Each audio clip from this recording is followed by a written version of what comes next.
네, 안녕하세요. 여러분과 함께 공부하는 데니스입니다. 레슨 6 두 번째 시간입니다. 지난 시간에 우리 로봇이라는 것이 어떻게 해서 생겨나게 되었는지에 대한 이야기를 한번 같이 공부했어요. 이번 시간은 그 시간에 이어서 로봇이란 말 자체가 어떻게 탄생하게 되었고, 즉 로봇의 어원은 무엇이고, 또 로봇가 어떤 식으로 발달해 나갔는가를 뒤이어서 한번 살펴보도록 하죠. 마찬가지로 단어부터 한번 살펴볼 겁니다. 138페이지 아래쪽에 보시면 아마 지난 시간 mechanical이란 단어까지 정리를 했을 거예요. 그래서 이번 시간에는 edge 여기서부터 한번 살펴보도록 하죠. 자, edge란 단어는 보통 모서리나 경계를 가리키는 표현이에요. 어떤 것의 사물의 윤곽을 가리키기도 하고요. 그래서 모서리나 어떤 경계선 의미로 쓰인다고 보시면 되고요. 그 다음 본문 중에 보시면 이 부분이죠. Give sharper edges. Give sharper edges to the imaginary machines. 이런 식의 표현이 있는데 give sharper edges 하게 되면 말 그대로 날카로운, 좀 더 예리한 그런 가장자리, 윤곽선을 부여해 주다라는 뜻이고요. 어떤 사물의 윤곽을 좀 더 도드라져 보이게 만들었다. 윤곽을 부여했다 정도의 의미라고 보시면 될 것 같습니다. 자, the next word 바로 그 다음 단어 imaginary란 표현이고요. 이것은 imagine이 상상하다니까 imaginary란 표현은 형용사로서 가상의, 상상의 이런 식의 의미가 되겠죠. And the next word, 그 다음 표현입니다. refer to라고 되어 있는 거고, 요거 뒤에는 사실 명사가 주로 와요. 즉 to가 전치사라는 거죠. refer to 명사하게 되면 일단 두 가지 정도의 의미가 머릿속에 떠올라야 될 것 같아요. 첫 번째는 문헌이나 자료 따위 등을 참조하다라는 의미가 있습니다. 그래서 refer to the news story, 뉴스 이야기, 뉴스 article, 뉴스 기사를 참조하다라는 식으로요. 두 번째는 refer to만 쓰더라도 가리키다, 무언가를 지칭하다라는 의미로 쓰이기도 해요. 그래서 우리 refer to라는 이 표현과 함께 더불어서 A as B, A와 B는 둘 다 명사입니다. 이런 식의 의미로 쓰이게 되면 A를 B라고 지칭하다, 일컫다, 가리키다 라는 식의 의미가 되는 거예요. A를 B라고 일컫다, 지칭하다, 가리키다. 이 표현도 많이 나오는 수거니까 기억해 두시면 좋을 것 같습니다. And the next word, 바로 그 다음 단어요. artificial 이란 단어고요. 품사는 당연히 형용사입니다. 반열을 먼저 설명해 드릴까요? 이 artificial의 반열은 natural이라고 보시면 돼요. 그러니까 자연의 반대, 자연적인 것의 반대는 인간이 만든 거죠. 인위적인 거죠. 그래서 인공의, 인공적인, 인위적인 영어로 우리는 artificial이라고 합니다. 인공의. 자, 그 다음 단어 여러분 당연히 알고 있는 단어일 거예요. coin이란 단어고요. 명사일 때 동전이라는 걸 모르는 사람은 없어요. 그런데 이 녀석이 동사로 쓰일 때에는 새로운 의미가 있습니다. 어떤 말이나 단어를 만들다라는 뜻이 있어요. 말이라든지 단어를 만들다라는 의미가 있습니다. 그래서요, 그 coinage라는 또 다른 명사가 있어요. 이 coinage란 말이 어떤 단어를 합성하는 방법에 있어서 신조어를 보통 우리가 coinage라고 표현하거든요. 새롭게 만든 단어 이런 걸 coinage라고도 부릅니다. 본문 속에서는 말을 만들다, 단어를 만들어내다라는 의미로 나오니까 이해하시기 바래요. 자, labor라는 단어, 이건 당연히 노동이나 노동력을 가리키는 표현이죠. 보통 labor 다음에 force란 말까지 붙여서 노동력이라고까지 많이 나오니까 기억해 두시면 될 것 같아요. And the next page, 그 다음 페이지에 나오는 139페이지에 나오는 단어도 한번 같이 보죠. 자, 우리 repetitive라는 형용사가 보이는데 우리 repeat라는 동사 아시죠? 반복하다, 되풀이하다라는 뜻이잖아요. 그래서 repetitive 하게 되면 이거는 반복적인. 여러분은 반복적인 일을 잘 하시는 편인가요? 단순하고 반복적인 임무들? 인간은 사실 단순하고 반복적인 임무들을 즐겨 할 수는 없을 것 같아요. 되게 기계적으로 반복해서 일을 해야 되는 거. 그런 건 썩 그렇게 잘하지 못한다기보다는 흥미를 붙여서 계속해서 동기를 부여받아가면서 하지는 못할 거란 생각이 들어요. 발음 한번 다시 연습해 볼게요. repetitive. One more time. repetitive. 오케이, 발음 그렇게 하시면 되겠고요.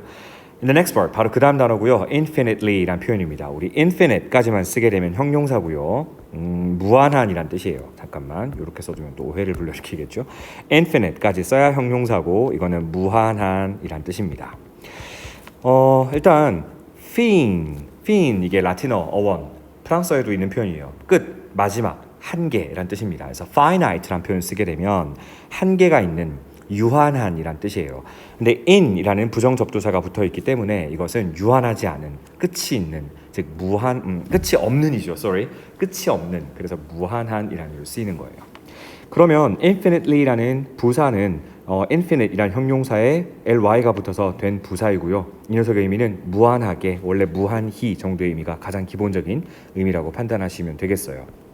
그런데 여러분이 일반적으로 영어의 거의 모든 부사는 강조의 의미를 띠고 있기 때문에 웬만하면 뭐 대단히, 엄청 정도의 강조의 의미를 다 띌 수 있다고 보시면 돼요. 그래서 지문 속에서는 뭐 꼭 무한히라고 해석할 필요 없고 대단히, 엄청 정도로 이해하셔도 좋을 것 같습니다.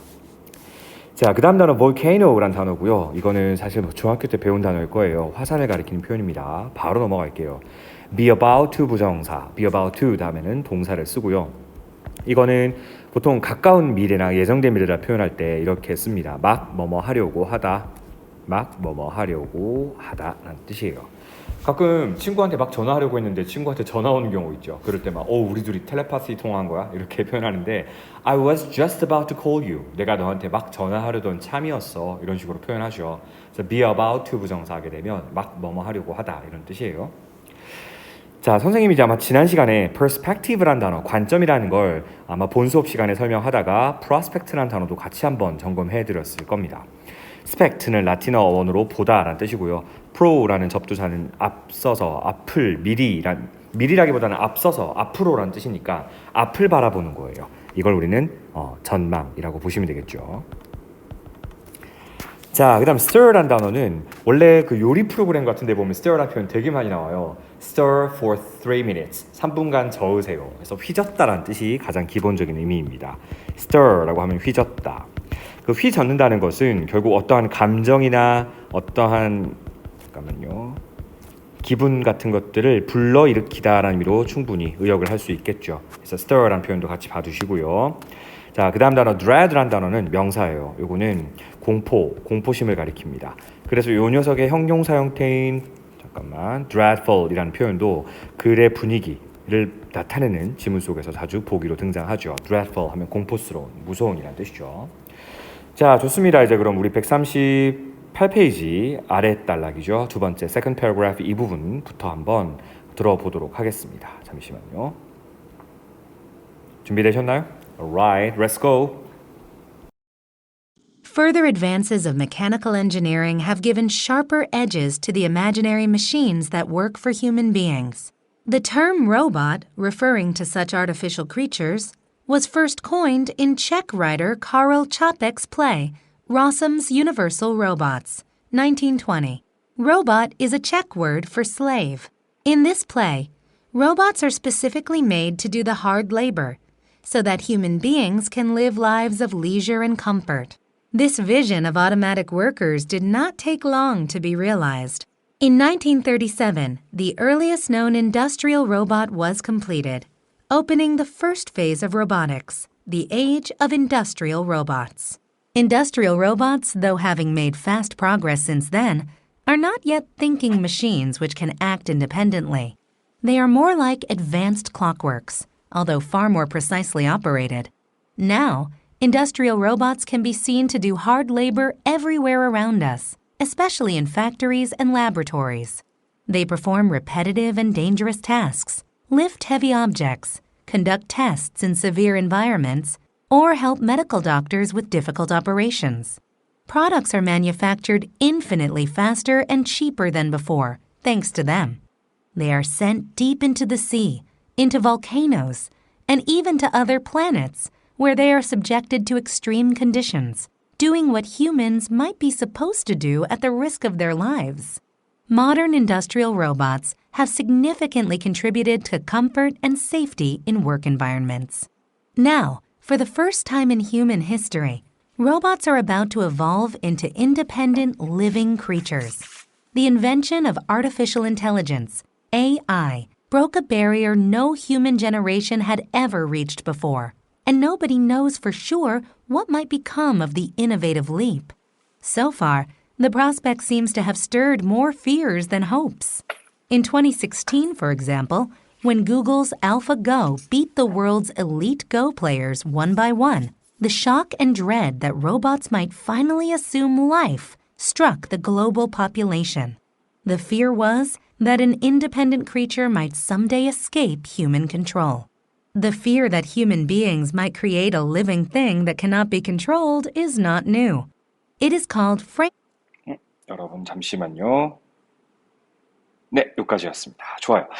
선생님 지금 노란 색깔로 표시한 이 부분 단어 설명 조금 더 해줄 거거든요. 여기가 조금 어려워서 나중에 지문 독해할 때 방해가 될 수 있어서 미리 정리해 드릴게요. 노란 색깔 형광펜 칠한 부분 지금 보이시죠? 네, 첫 번째 단락. 요거 몇 페이지냐면 139페이지예요. be subject to 라는 표현이 보입니다. 요거 옆으로 좀 따로 떼서 설명을 좀 드리려고 해요. 사실 subject란 단어의 어원은요, 우리 sub라는 접두사는 원래 아래란 뜻이에요. 원래 아래. eject는 역시 던지다란 뜻이고요. 아래에 던져 놓는 거예요. 그러면 생각해 볼게요. be subjected to 하게 되면 이 앞에 나오는 A가 be, 잠깐 여기다 설명하니까 자리가 없네. 밑에다가 설명을 드려야 되겠네요. be subjected to. 자, 사실 to 다음에 명사가 나올 때가 있고 동사가 나올 때가 있어요. to 부정사가 나올 때도 있습니다. 지금 첫 번째 명사가 나올 때부터 먼저 설명을 드릴 거예요. 앞에 나오는 A 그리고 여기 뒤에 나오는 명사를 B라고 보자면 A가 B 아래로 던져짐을 당한 거예요. 첫 번째 명사가 나왔을 때는요. 왜 갑자기 아래로 던져짐을 당한 거라고 선생님이 해석을 하냐면 얘기했잖아요. 어원상으로 sub는 아래에 subject는 던지다. 근데 be subjected니까 아래로 던져짐을 당했어요. 즉 A가 B보다 아래에 있는 거죠. 그럼 결국 A는 B의 영향을 받기 쉽다. 이런 식의 의미가 되는 거예요. 그래서 be subject to 명사하게 되면 어떤 명사의 영향 하에 있게 되다. 라거나 혹은 명사에 처해지다. 어떤 명사 상태에 처해지게 되다. 정도로 이해하시면 되겠습니다. 자, 그럼 어떻게 정리를 해드리는 게 좋을까요? 첫 번째 명사가 왔을 경우에는 첫 번째 해석은 어떠한 상태에 놓여지기 쉽다. 뭐뭐 하기 쉽다. 혹은 두 번째로 명사에 처해지다. 어떠한 명사 상태에 처해지다. 라고 번역을 하시면 돼요. 생각보다 막 떠오르진 않겠죠. 실전 문제에서는. 그래서 항상 머릿속에 뉘앙스를 떠올리세요. be subject to 하게 되면 아래로 던져지게 되다. to 다음에 나오는 그 명사 아래로 던져지게 되다. 따라서 뒤에 나오는 명사의 영향 하에 있기 쉬운 거죠. 그래서 어떠한 상태에 처해지다, 뭐뭐 하기 쉽다. 이 정도로 이해하시면 돼요. 자, 반면에 원형 부정사, 즉 to 부정사 형태로서 동사 원형이 나와 있게 되면 이 경우에는 말 그대로 뭐뭐 하기 쉽다라는 의미로 의역을 하시면 될 것 같아요. 이 경우에는 잠깐만 파란 색깔로 표시를 해줄게요. 통일성 있게 뭐뭐 하기 쉽다 정도로 이해하면 될 것 같습니다. 자, the next expression, be supposed to란 표현 보이고요. suppose란 표현이 원래 가정하다잖아요, 그죠? 직역을 해볼게요. 그러면 be supposed니까 송태, 가정된다는 거예요. 뭐 하기로? to 부정사 하기로. to 부정사 하기로 가정된다. to 부정사 하기로 여겨지다. 그래서 첫 번째 의미는 뭐뭐 하기로 되어 있다. 뭐뭐 하기로 되어 있다. 뭐뭐 하기로 되어 있다. 뭐뭐 하기로 되어 있다는 것은 약간의 의무성을 표현하고자 하는 거겠죠. 그래서 뭐뭐 해야 한다 정도로 역시 의역을 해도 상관은 없겠습니다. 자, 조금 더 내려가서 leap이란 단어가 그 마지막 패러그래프에 있었거든요. leap이란 단어가 명사, 동사 다 되고요. 명사할 때는 도약, 동사할 때는 도약하다, 점프하다, 뛰다 이런 뜻이고요. 그 다음 내려가서 assume이란 단어, 선생님이랑 본 수업 시간에 두 가지 의미를 배웠었습니다. 첫 번째 의미가 무엇이었냐면 assume 다음에 명사 목적어 자리에 책임이라든지 의무 혹은 직책 같은 표현이 나왔을 때 그런 책임이나 의무나 직책을 떠맡다, 맡게 되다라는 의미가 있다고 했고요. 두 번째로는 추정하다, 가정하다 의미가 있다고 했어요. 지금 이번 시간에 배우는 건 세 번째 의미 정도로 봐도 괜찮을 것 같아요. assume 다음에 책임이라든지 직책 같은 의미를 가진 명사가 있을 때는 첫 번째 1번의 의미, 떠맡다라고 해석하셔도 좋은데요. 지금처럼 어떤 생명, 뭐 이런 식의 뜬금없는 단어 의미가 있죠. 이러면 어떠한 특징을, 무엇의 특징을 띠게 되다라고 생각하셔도 괜찮아요. 그래서 assume life 하게 되면 생명의 특징, 어떤 그 피조물의 특징, 생명의 특징 이런 것들을 띠게 되다 정도로 의역을 해도 좋을 것 같습니다. 좋습니다. 여러분 이 정도만 알면 크게 어려울 거 없어요. 중간중간 어려운 표현들은 제가 또 설명해 드릴 겁니다. 자, 그럼 본격적으로 한번 들어가 볼게요. 무슨 얘기를 하는지. Further advances of mechanical engineering 이라고 되어 있습니다. 말 그대로 기계공학의 further니까 더 나아간 심화된 advances 발전, 진보는 이 말이겠죠. 자, advances 이렇게 복수명사가 주어였고 동사 자리에 has 안 쓰고 have 쓴 것도 확인될 거예요. 기계공학의 좀 더 나아간 진보는 given sharper edges, 우리 배웠던 표현입니다. 좀 더 날카로운, 좀 더 예리한 윤곽을 부여해 주었다는 거예요. 어디에? To the imaginary machines, 상상 속의 기계에 좀 더 아주 예리한 그런 윤곽선을 부여해 주었다는 겁니다. 모호한 개념을 좀 세상에 뚜렷하게 드러내주게 만들었다. 이런 의미로 이해하시면 되겠죠. 자, 어떤 기계인데요? That work for human beings. 그렇죠. 인간을 위해서 일을 하고 있는 그런 상상 속의 기계들의 좀 더 날카로운, 좀 더 예리한 그런 윤곽을 부여해 주었다 이겁니다. 기계공학이 점차 발달하면서 상상 속에만 있던 것들이 실제 존재하게 되는 거잖아요. 지금 그걸 비유적으로 표현한 거라 보시면 돼요. The term robot, 바로 로버트라는 용어는 우리 term이란 단어, 의미 굳이 설명하지 않아도 괜찮겠죠. 의미가 여러 가지가 있는데 그 중에서 여기선 용어라는 의미로 사용된 겁니다.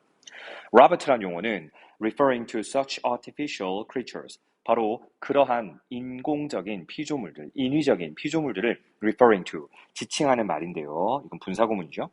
이 로버트란 말이 was first coined, 처음으로 만들어지게 되었어요. 어디에서? In Czech writer Karl Čapek's play Rossum's Universal Robots 1920. 1920년 체코의 극작가인 카를 차펙의 희곡 Rossum's Universal Robots라는 작품 속에 처음으로 만들어지게 되었다는 거죠. 아, 그럼 로보트란 말이 체코란 나라에서 유래되었구나라는 정보를 우리는 얻을 수 있네요. 연극 제목이 로썸의 보편적인 로봇들이란 표현이었답니다. 그럼 로보트란 말이 체코어인가? 바로 그 다음 보세요. Robot is a Czech word. 그러네요. 로보트는 체코의 단어입니다. 체코의 말이에요. 뭘 위한 말이냐면 for slave요. 아, 노예에 해당하는 체코어였답니다.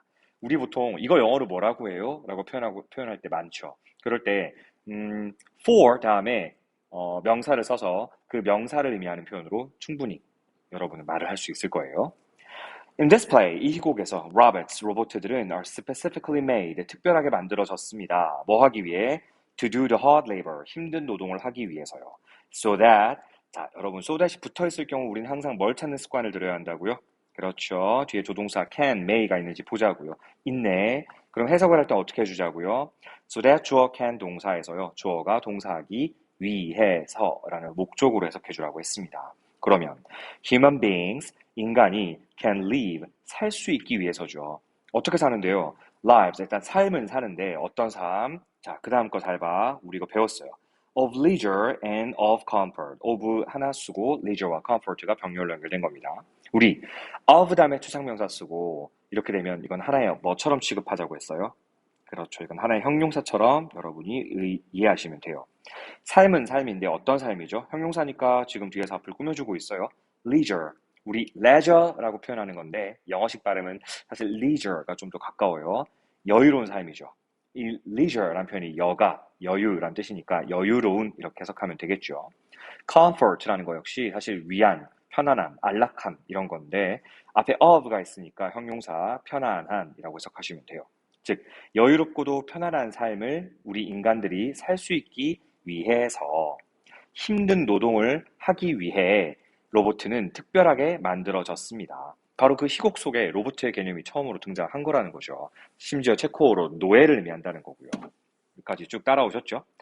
This vision of automatic workers, 바로 이러한 자동 일꾼들의 이러한 비전은 이러한 시야, 뭐 이런 걸 우리가 다 비전이라고 합니다. 이러한 비전은 did not take long, 오래 걸리지 않았답니다. 뭐 되기에? To be realized, 실현되기에요.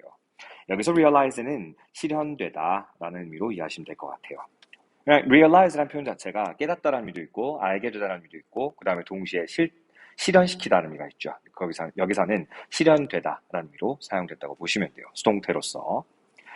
In 1937, 1937년에 the earliest known 초기에 가장 먼저 알려지게 된 industrial robot, 산업용 로봇은 was completed, 드디어 완성이 된 거죠. 1937년에 바로 초창기에 잘 알려지게 된 산업용 로봇가 완성이 된 겁니다. 뭐 하면서?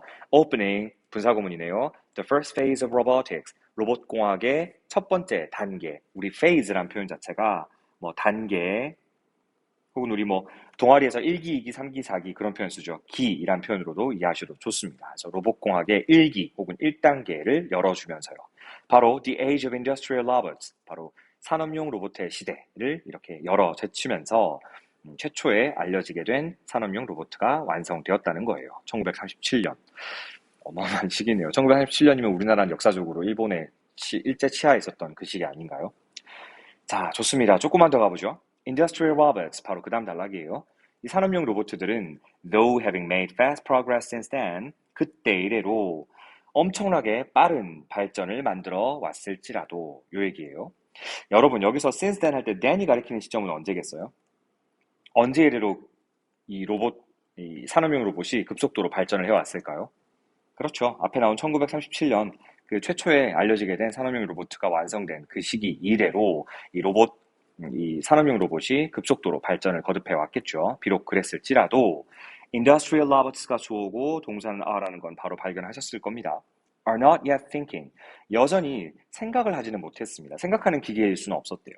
어떤 기계? 조금만 더 부연 설명이 뒤에 따라 나와요. which can act independently. 그렇죠. 독자적으로 활동할 수 있는, 독자적으로 행동할 수 있는 그러한 생각하는 기계는 아직 아니었다는 거예요. 아직 그 정도 단계까지는 안 갔어요. 아무리 fast progress, 빨리 진보했다 할지라도.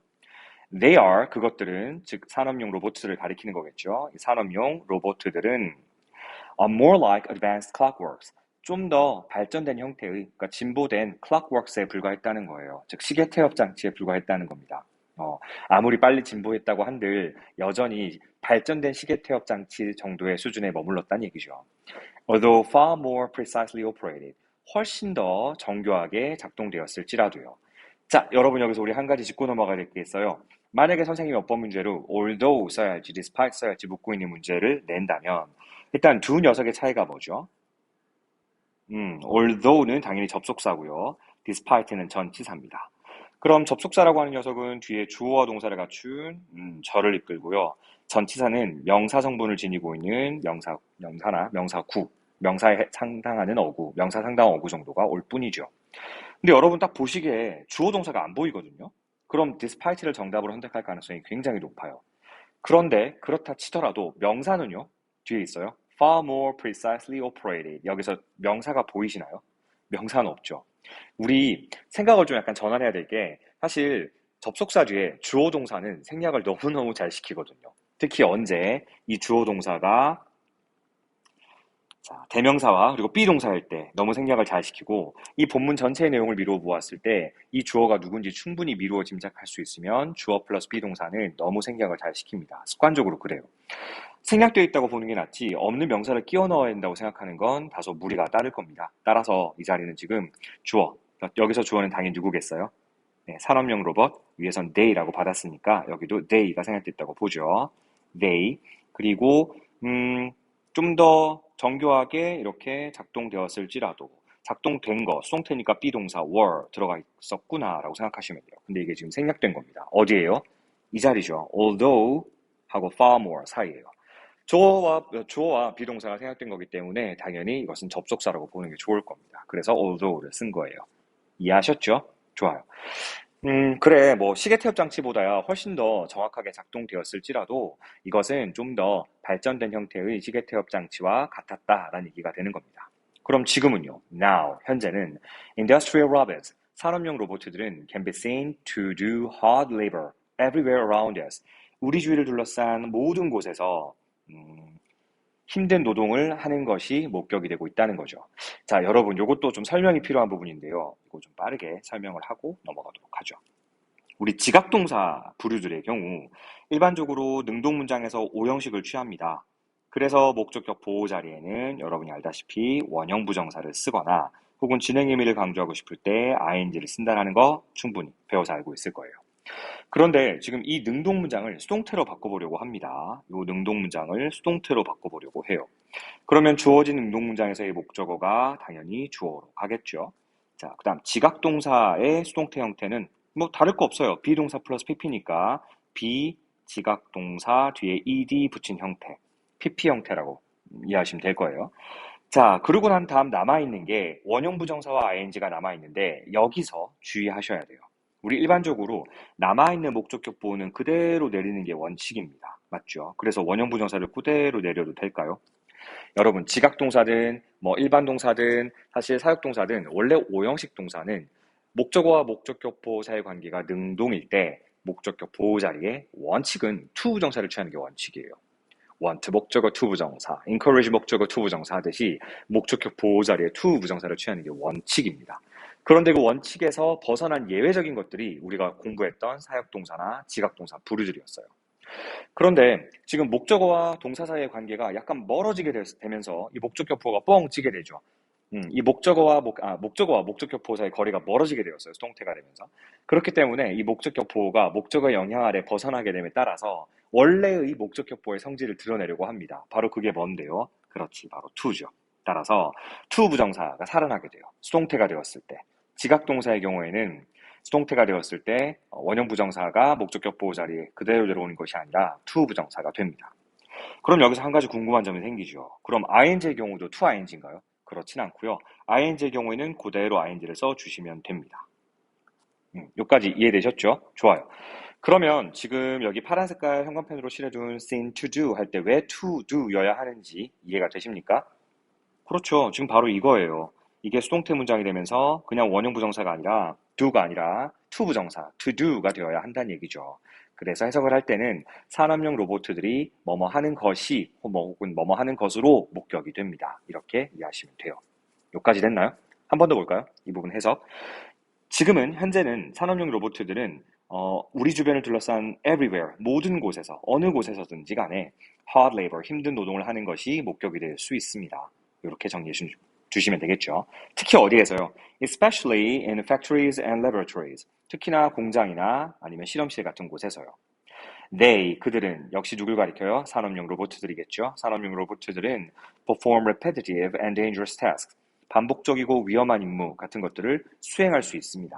이렇게 끝난 줄 알았더니요. 계속 동사 반복이에요. Lift, 또 들어 올리죠. Heavy objects, 무거운 물체들을요. And conduct tests in severe environments. 아주 가혹한 환경에서, severe 하면 심각한, 가혹한 이런 뜻이죠. 그래서 가혹한 환경에서 이 테스트를 수행할 수도 있고요. Or 혹은 help medical doctors with difficult operations 라고 되어 있습니다. 여러분 지금 선생님이 초록 색깔로 표시하고 있는 표현들이 전부 병렬 구조 나타내는 거 눈치채셨어요? perform, lift, conduct, help 이게 등위접속사 or에 의해서 원래 연결된 거죠. 사실 그 사이사이에 모두 or가 있어야 되는데 반복을 피하기 위해서 마지막 동사 앞에만 or를 쓴 구조다라고 이해하시면 됩니다. 그 다음 우리 한 가지 더요. 사실 이건 거의 수거적인 의미로 선생님이 여러 번 정리해 준 적이 있어요. help, 그 다음 A with B라고 해서 A에게 B를 도와주다라고 해석을 했어요. A에게 B를 도와주다 이렇게 해석을 했습니다. 그래서 관용적으로 to가 아니라 with를 써야 해요. 자, 또한 이 산업용 로봇들은 medical doctors, 의사들에게 어떤 걸 도와줘요? difficult operations, 어려운 수술들을 도와주기도 한다는 얘기입니다. 여기까지 됐죠? 좋습니다. Products, 제품들은 하는 manufacture, 또한 제조가 되죠. Infinitely faster and cheaper. Infinitely, 원래 무한하게 라는 의미지만 여기서는 지금 뒤에 나오는 faster and cheaper 라는 표현들을 꾸며주고 있으므로 훨씬 더, 그러니까 아주 엄청나게 정도의 의미로 이해하시면 돼요. 엄청나게 빠르고 더 빠르고 또한 더 싸게 제품들은 제조가 됩니다. than before, 그 전보다요. 누구 덕분이겠어요? Thanks to them, 그들 덕분이겠죠. 자, 그럼 여기서 그들은 당연히 누구겠습니까? 네, 산업용 로봇들이죠. 좋아요. 그럼 산업용 로봇을 가리켰던 대명사들을 다시 한번 짚어볼게요. 이 them과 가리킨 대상이 같은 것들. 앞으로 가서 여기 있는 they 역시 산업용 로봇들이었고요. 여기는 industrial robots 역시 같은 대상이었죠. 그리고 여기에 they 그들은 are more like advanced clockworks. 이것도 산업용 로봇가 될 겁니다. 사실은 여러분 방금 본 thanks to them 하는 거 바로 그 뒤에 나오는 they 역시 산업용 로봇을 가리켜요. 전부 산업용 로봇들입니다. 자, 산업용 로봇들은 are sent deep into the sea. 바다 깊숙이 보내어지기도 하고요. into volcanoes. 심지어 화산 안으로 보내어지기도 하고요. and even to other planets. 심지어 다른 행성으로 보내어지기조차 합니다. 근데 그 다른 행성은 where they are subjected to extreme conditions. 자, be subjected to 다음에 지금 명사가 나왔죠. 그럼 해석은 어떠한 상황에 처해지다 정도로 이해하시면 된다고 했어요. 그래서 역시 they도 여기서의 they도 산업용 로봇들이고요. 이 산업용 로봇들이 극한의 환경, 극한의 조건 하에 놓여지게 된, 극한의 상황에 처해지게 되는 그러한 다른 행성으로 보내어지기까지 한다는 겁니다. 뭘 하면서요? 자, 컴마다 ing니까 역시 분사 구문이겠죠. Doing what humans might be supposed to do at the risk of their lives 라고 했습니다. 자, 볼까요? 인간이 사실은 be supposed to do, 하기로 되어 있었던 것들이에요. 어쩌면 뭘 무릅쓰고 at the risk of 하면 무엇을 무릅쓰고 무엇의 위험을 무릅쓰고 이런 뜻이잖아요. Their lives, 그들의 목숨을 무릅쓰고 하기로 되어 있었던 혹은 할 수도 있었던 그러한 것을 대신 하고 있다는 거죠. 누가요? 산업용 로봇들이요. 자, 그럼 여기서 여러분 한 가지 질문 드릴 거 있어요. 여기서의 there는 누굴 가리키는 거죠? 그리고 색깔을 좀 달리 해줘야 되겠죠? 요 there는 누굴 가리키는 거예요? 누구의 목숨을 무릅쓰면서 원래 하기로 되어 있었던 거죠? 그렇지. 바로 앞에 있던 humans, 이걸 가리키는 겁니다. 그럼 여러분 지칭 추론 문제로 헷갈리게 돼 있지만 거의 모든 they, their 이런 것들이 대부분 다 industrial robots, 산업용 로봇들을 가리키고 있었는데 지금 이 부분의 their만큼은 humans, 인간을 가리키고 있는 거였죠. 잘 정리해 주시기 바래요.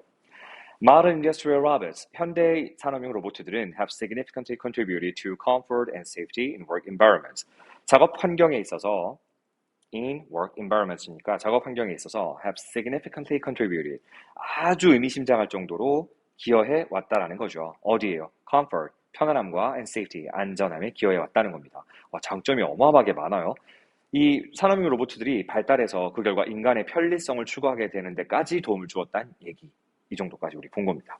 자, 마지막 단락 빨리 또 가볼게요. Now, 이제는 말이죠. For the first time in human history, 인간 역사상 최초로 robots are about to evolve into independent living creatures. 여기서부터 조금 무서워지는 단계 아닌가요? 우리 be about to가 막 뭐뭐 하려고 하다 이런 의미라고 했죠. evolve란 단어는 진화하다라는 의미. 기억해 주시고요. 이제 인류 역사상 최초로 로봇들은 독립적이고, 그러니까 독자적이면서도 살아있는 피조물로 이제 막 진화하려고 합니다. 라는 뜻이에요. The invention of artificial intelligence, 바로 이거예요. 우리가 흔히 AI라 부르는 인공지능의 발명은 broke a barrier, 장벽을 깨워버렸어요. 근데 어떤 장벽이냐면 no human generation. 여러분, 독해 TV였는데 barrier는 일단 명사입니다. 그래서 문장 끝난 것처럼 보여요. 그런데 그 뒤에 또다시 주어 그리고 동사가 보이면 끊고 수식하라고 했어요. 장벽은 장벽인데 어떤 장벽? No human generation. 그 어떤 인간 세대도 had ever reached it before. 그 전까지 단 한 번도 도달해 본 적이 없었던 그러한 장벽을 AI가 깨부수고 있다는 얘기죠. 인간이 못했던 걸 드디어 이 AI가 하고 있다는 얘기입니다. And 그리고 nobody, 그 어느 누구도 knows for sure 확실하게 라는 의미의 부사라고 했어요. 확실히. 어느 누구도 확실히는 몰라요. What might become of the innovative leaf. 그러한 혁신적인 도약, 우리 innovative 혹은 innovative 하게 되면 혁신적인이라는 의미의 형용사예요. 자, 그러한 혁신적인 도약으로부터 what might become, 어떤 일들이 도래하게 될지 이것을 우리는 사실 확실하게 아는 사람은 nobody, 아무도 없다는 얘기죠. So far, 지금까지 the prospect, 전망은 seems to have stirred more fears than hopes.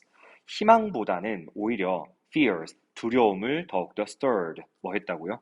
두려움을 더욱더 몰고 왔다, 불러일으켰다 라는 거 알 수 있죠. 사실 여러분, 로봇과 관련된 영화 같은 거 보면 미래를 되게 희망적으로, 유토피아적으로 그린 작품들보다 디스토피아적으로 그린 작품들이 훨씬 압도적으로 많습니다.